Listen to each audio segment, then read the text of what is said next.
How do you run a D&D home game?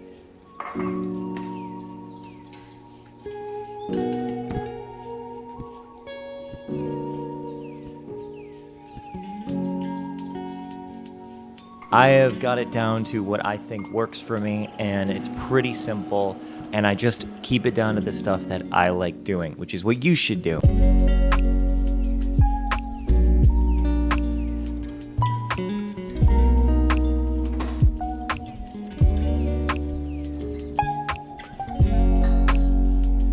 But it's super fun to see how other people have their home game setups, and I'm going to show you how I do mine. DM screen. Do you need it?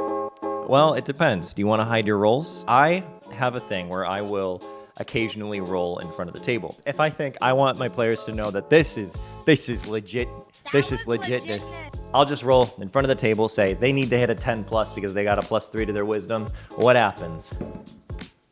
I broke a tree. I don't want to move it right now, but I'll show you in a second. I have a box of Doom here that my wife got me. Straight ripped off of Dimension 20. It's super fun. Love to break it out. It's always dramatic.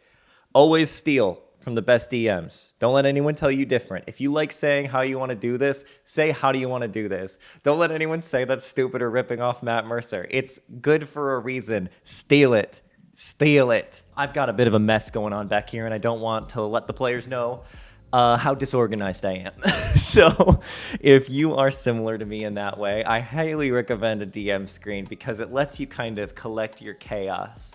Luckily, most of my chaos is held right in this laptop, essentially for notes, referencing, and also generating item shops and anything you need on the fly. Super useful. Names, oh my gosh. The amount of times that you hear somebody say, oh, I need a fantasy name for this guard or this goblin, fantasynamegenerator.com's got you covered. So laptop is maybe the most essential piece. And for some of you, the only piece. You could literally remove the DM screen. You could remove anything else, the accoutrement. If you got your laptop in front of you, you have what you need in front of you.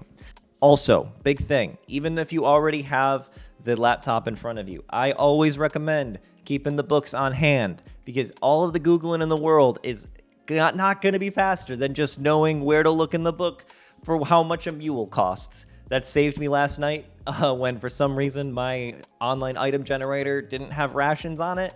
And I was like, but why? So my party bought a donkey, named it the Chancellor, and boom, they're off to go kill some gnolls. And that's what I would suggest to you. Not to name your donkey the Chancellor, because that's ours, and that would be copyright infringement. And you would be going straight to jail. So my first session that I started this campaign with a few months ago, I did everything paper and I had no laptop. It was kind of a way to get away from the Roll20, the D&D Beyond of it all. I'm sort of seeing, especially with 1D&D coming out, new players don't actually know how to play Dungeons and Dragons. Not like they don't know how to role play or they're not having fun. No, I don't. That's not what I mean. I literally mean they don't know how to level up. They don't know how to choose different abilities with their subclasses. These days, I'm thinking of relaxing the no laptops rule just because when it comes to inventory management and shared note-taking documents, laptops, Google Sheets, Google Docs, those are kind of the way to go. So I'm gonna be relaxing those rules going forward, or just watching my players kind of experiment with what works for them as a group and just going with that, which I feel like if I was to give advice, just do that for yourself as well. Find out what your players like and kind of lean in towards that. If they like doing beautiful, like well-tailored notebooks, please lean into that. Or if they like to have a shared Excel sheet for their group inventory, like what's on the horse, saddlebags, that kind of thing, lean into that, what's in the cart. But what I would say is make sure that people aren't scrolling Twitter while they're playing, especially at the table. I kind of get it when people do it online. But if it happens at the table, I mean, there's people right next to you, your buddies are there. Why would you be scrolling Twitter? It's kind of dumb. Now, if I'm doing a lot of this stuff digitally, does that mean all of this stuff is just extra? Yes. But that doesn't mean you don't need it. All right, so here we go. Ignore this for now. We're going to get to it. I did this for last night's session. In front of you here, you see a little live battle map that I've recreated from last night. The ogre wasn't there, but he's here now because the players didn't fight him because they snuck around him because he was too busy cooking a deer or forcing his goblin sous chefs to cook a deer for him. But I'm mad, and he's painted, and he's here now. And I think my mom painted this one, so appreciate you painting that for me. It's lovely. I love this little ogre to death. He's going to come back. So in terms of like what you're seeing here, this is a 6x4 green mat. It is neoprene. It is more than what you need. You don't need this, but I already had it because I am a wargamer. I like doing that sort of thing as well. And so since I already had it, I thought, I could invest in dungeon tiles. I could do all of that. But instead of doing that, these are clear sheets that have grids on them. So I got 4 of these mats. I took them to Office Depot. I went up to the lady and said, hey, can you cut the edges off for me? And she said, what is this for? And I said, ha, Dungeons and Dragons. After a wonderful conversation with that lady, she hooked me up. At first, she didn't think her cutter could do it. And I said, we only live once. Can you try? And she's like, I'll try. And she did it, and it was great. And I love her. And Office Depot hooked me up. So yeah, got these to be borderless so that I could put all 4 next to each other. It's awesome because I already have this mat. Now, you don't need to do that, but what I do suggest is having some sort of like larger grid, and you can do that by buying like a $20 mat, dry erase off Amazon. That's fine. But we're looking aesthetically here because I'm getting crafty this year. That's kind of what I want to do since we're playing in IRL space. As you can see behind me, there's like a little bounty board I made. It's shit, but it's my shit. I liked making it, and it's fun. So when I put it in front of my players, they got to look at all of these quests and got to say, oh, we can go in any one of these? They're all real? Oh shit, that one has 4 skulls, and it's gonna pay us so much money, and we shouldn't do that though, because we definitely die. They would have died. So they're going on a nice, friendly Knoll quest. And I had one of my players rip the quest off the board because it's their toy. I made it for them to play with. They're gonna destroy it. I want them to. It's for them. I made this by printing off paper, just regular paper. I used fancy script. Took a little bit of insulation foam, I think, spray painted it shit. It's awful, but I did it, and it's fun. Took a little bit of wall hanging kit and nailed them to the wall. Now it's a bounty board, and it's so fun. What a cool prop. And these things, same kind of foam. So I just cut these bits of foam with a hot wire cutter, sprinkled some green terrain stuff on it, gave it some paint, and boom, we got beautiful, beautiful hill terrain. And I made a bunch of these. Oh, God. And you know what? You might be like, okay, these are cool, but they only go up, 15 feet, right? Wrong. So let's say that I want these to be different elevations. Guess what? Instead of 5 feet, this one, 20 feet. Boom. Dice on there. It's got a 20 on it. Now you know it's 20 feet up. You're going to need a ring of jumping to get up there. Or if you're my wife, you're going to fly up there with your Aarakocra. Level 1 flying speeds. It's fine. Life is chaos. Just do it. So when I'm rolling initiative, this is how I do it. Big sheets of white paper, and they have everyone's character's name on it. And then when they go, they get moved to the back. And then everybody knows what order they are up next in initiative. And on top of that, what I will say is, okay, it's the monster's turn. Nerio, you're on deck.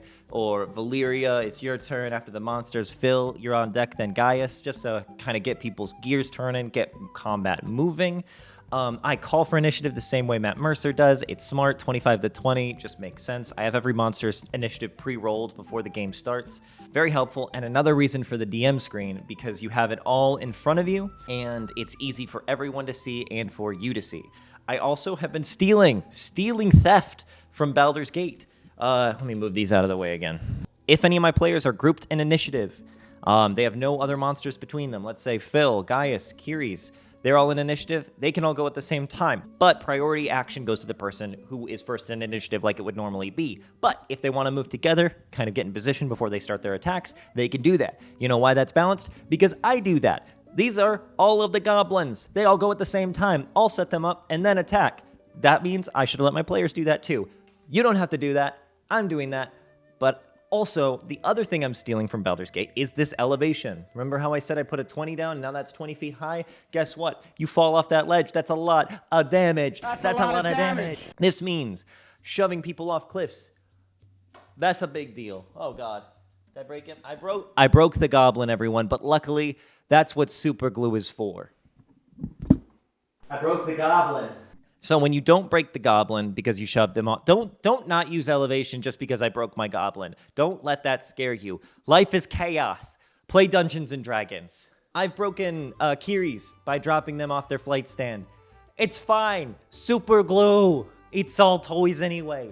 Take this, rip it off. I'm not going to rip it off because I'm not the one who's supposed to be playing with these toys. I'm making them for my players. They're going to be ripping them off. I'm keeping it good because otherwise I'd have to make it again, and that's work for me. And I don't want to do more work than I have to. Oh, another thing you might be asking is, how do you go measuring-wise from a gridded surface up to one of these mountain things that don't have grids on them? And I'll tell you, measuring tape. Guess how big one of these grids is? It's exactly an inch. So 5 feet to an inch, boom, 12 inches. That's got you 60 feet. That's all you need, baby. No Pythagorean's theorem here. We're just pulling out the old tape measure. Yeah, that's close enough. Last things I would say is I typically will set the conditions to a battle and then give my players a deployment zone. I've got all of these spell effects I also bought from the same site I got those grids from. And what I will do is I'll just take one of them and put it in the middle of the battlefield and say, boom, that's your deployment zone. Put your characters wherever you feel that they were. With all that said, I've got all I need to run combat easily and effectively, and it's fun and it's chaotic and it looks so good. Look at this. If this doesn't get your jimmies rustled for playing D&D, I don't know what would. It gets my jimmies rustled. Also, that flight stand from Etsy, those rings, they're from Etsy. Let's see. There's a lot of stuff in here. That model that's from Etsy, I think it's a 3D printed model. This one is this little bunny, one of those rubber little farm animal things you get from Michael's. I just kind of needed this specific little bunny for my Circle of Wildfire Druid. Stole that. The rest kind of went in the unpainted minis bin in case I need some farm animals of dubious sizes. Another thing I'd suggest, condition markers is good. I like the ones you can find off Etsy because they're chunky. They fit right around the characters, maybe not always evenly, but they are easily readable from a distance. I know right there I can read it. It's got mirror image cast on it. Because the ring is traced with text, it looks good. It's easily readable. Highly recommend. Color-coded. Though one of my players did accidentally knock these off the table and took us a while to put them all back together. But it's fine, Derek, it's fine. I'm not mad. You put them back. All this to say, you don't need any of that. You don't need any of what I'm using. You can use whatever you want. I'm going to be probably changing a lot of what I'm currently doing as I progress through this campaign. You probably will do the same thing. This, however, is feeling really good to me right now, and I'm having a great time. It's chaos, it's awesome, it's aesthetic, it's fun. And I would, if you want to copy my setup, I will do my best to put together some of the very eclectic sources I've used for all of my stuff around here. My minis are kind of from all over the place, from 3D printing to Kickstarters to board games to Etsy. So you're not really going to find all of the stuff I use. The secret is nobody knows where to get minis because they're from everywhere and everybody's collection is filled with a bunch of different ones. So me telling you where I found mine isn't really going to be that helpful because some of the stuff I've got isn't available anymore. Some of the stuff that I have now is more expensive and I wouldn't recommend it to you. So just do what you like and find the minis you like, 3D print them, find them at a local game store, steal them from like a board game, whatever works for you. Totally fine. I think that too often we're always too focused on the right way to do things. I just want to tell you, I didn't really know how I was going to get this game together. I just kind of envisioned what it would look like, what I wanted my home game to look like. And this is basically it. This is like, I like these big terrain pieces. I liked my big mat. My wife and my sibling got me this cool DM screen, and I'm so stoked about it. It says Memento Mori, which means remember it's inevitable that we will all die. And ain't that the truth if you're playing in my game? And that's kind of gonna be it. Let me know in the comments what you do for your D&D setup. This is what I do. I've been Ben DeHart. Life is chaos. Lean into it. See you.